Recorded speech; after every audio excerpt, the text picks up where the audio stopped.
Bien le bonjour, c'est Fabien de Captain Virtuality. Dans cette vidéo, je vais vous présenter une nouvelle marque de caméra, Tricio, qui est capable de prendre des photos 360 degrés en 8K, et ceci pour le prix de 399 € TTC. C'est pas mal, non? Et si vous voulez découvrir cette caméra, restez avec moi pendant cette vidéo. On verra les spécifications. On verra aussi un comparatif avec des marques Ricoh Theta et Insta360 pour voir la qualité de sortie 8K de cette caméra. On verra également le workflow et je vous donnerai mon avis à la fin sur cette caméra. Vous pouvez télécharger mon guide caméra 360 2022 où je liste toutes les meilleures caméras 360 du marché. C'est gratuit, il y a le lien en description. J'ai également un tuto en ligne sur le logiciel de création de visites virtuelles Panneau de VR. Je vous laisse consulter le lien pour voir la formation expert dédiée à ce logiciel. J'ai l'habitude de présenter des caméras 360 degrés avec deux objectifs, comme par exemple la Ricoh Theta SC2 que voici. La particularité de la Tricio Lite 2, c'est qu'elle possède un seul objectif. L'objectif est ici, l'autre côté, vous n'avez pas d'objectif. Comment ça marche? Je vous montre tout de suite la petite vidéo, vous allez comprendre rapidement.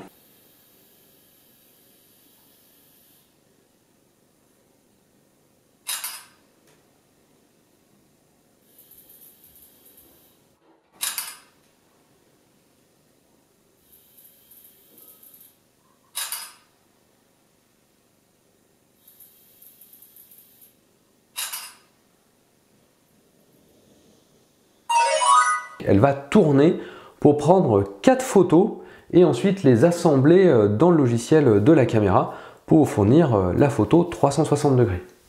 Ce qui permet d'augmenter la résolution et d'arriver à une résolution en 8K.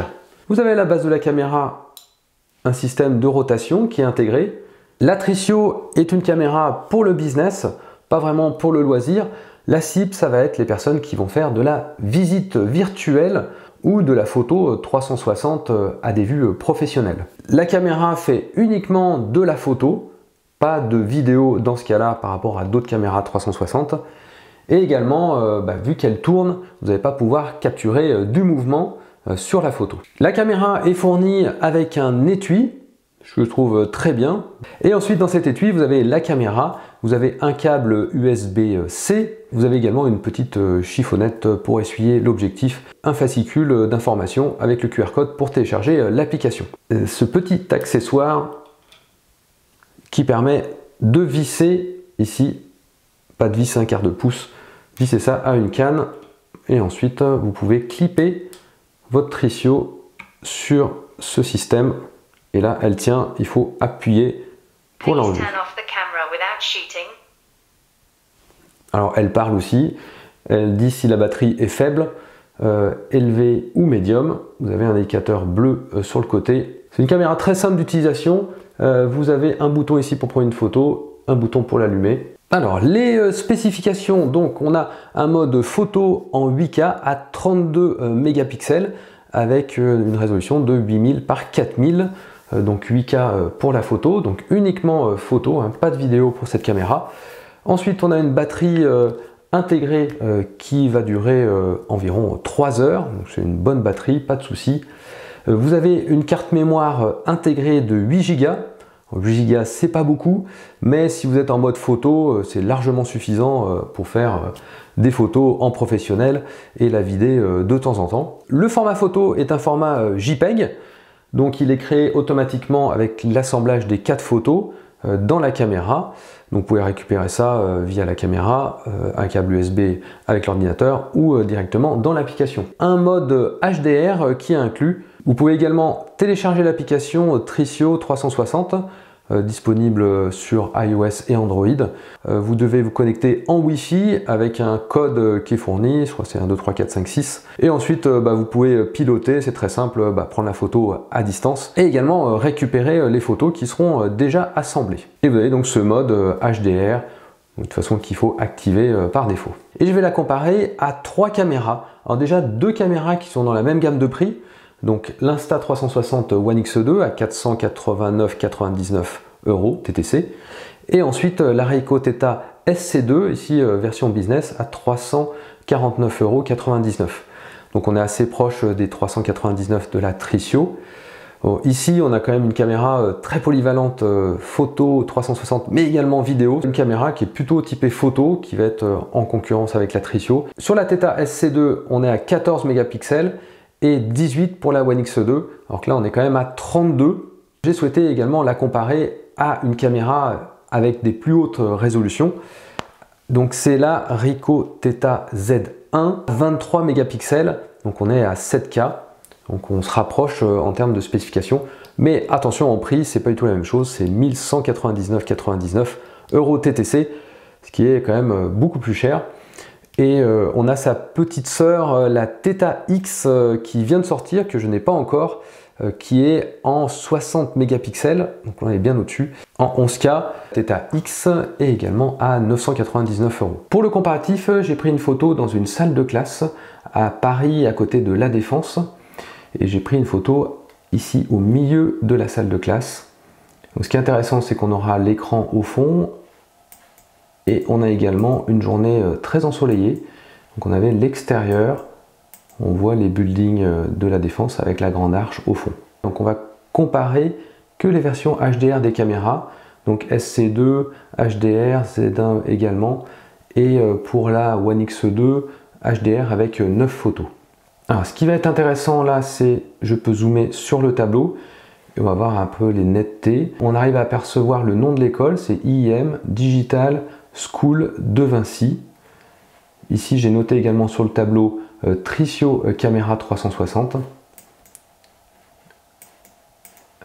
Et on verra ici l'extérieur, et on voit que c'est bien exposé, on arrive bien à distinguer l'arche. Voici la même photo prise au même endroit avec la Z1 en mode HDR. On voit également que l'image est bien exposée, pas de souci. On voit également qu'on arrive à lire Digital School de Vinci, Tricio Caméra. Voici le rendu de la Theta SC2. On voit que l'exposition est quand même plus difficile sur les zones sombres. Également, on arrive bien à distinguer l'arche de La Défense. Et quand je zoome sur le tableau, là on a du mal à lire le nom de l'école en dessous de IIM. One X2 en version HDR.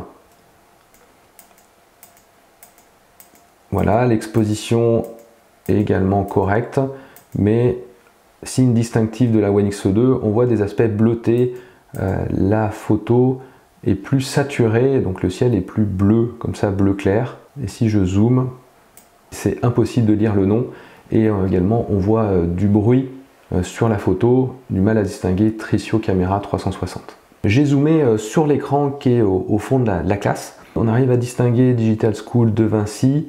Pour la Tricio et la Z1, c'est plus difficile pour la SC2 et pour la One X2. Une capture sur mon visage de 3 caméras. Si je zoome, on retrouve plus de détails sur la Tricio, donc on voit derrière le balcon, ici voilà la texture des cheveux, et ici un aspect plus lissé sur la Z1. On voit moins les trous et les cheveux sont plus lissés. Après les rendus sont quand même très bien par rapport à la SC2, où là il y a quand même un problème d'exposition, également peut-être de balance des blancs. Voici un comparatif des plages dynamiques, donc de l'extérieur. Voici, on voit bien l'extérieur et l'arche de La Défense. Je trouve cet aspect plus saturé et les détails un peu plus grossiers sur la One X2. Finalement la SC2 s'en sort très bien avec son mode HDR de la version business, peut-être un peu plus de détails sur la Tricio. Ouais, j'ai fait plusieurs photos, plusieurs tests, la caméra s'en sort bien, c'est facile à mettre en place, pas vu de problème de raccord sur la photo est bien exposée avec les détails que je vous ai montré quand on zoome. Donc voilà, pour une prise de vue intérieure en 8K, le rendu est très bien. Mon avis sur la Tricio Lite 2, pour moi c'est le meilleur rapport qualité-prix pour une utilisation professionnelle photo 360. Pourquoi? Par rapport à son prix et la qualité 8K de sortie. Mais si vous souhaitez avoir un mode vidéo également sur votre caméra, dans ce cas-là, peut-être s'orienter vers la One X2, qui va être une caméra plus polyvalente. Dernier point, ça va être la marque Tricio. Marque nouvelle dans ce domaine caméra 360. Question sur le support. Bon, c'est une caméra assez simple, donc il n'y a pas ces modes vidéo, recadrage, app, plus difficile à gérer. C'est un mode photo, bon, là je le teste, ça marche bien, l'application marche bien également. Alors je l'ai testé sur iPhone, il faut la tester également sur Android. N'hésitez pas à me laisser votre avis dans les commentaires. Qu'est-ce que vous avez pensé de la revue de cette caméra? Je vous souhaite de bonnes productions en 360 degrés et je vous donne rendez-vous pour une prochaine vidéo. Ciao!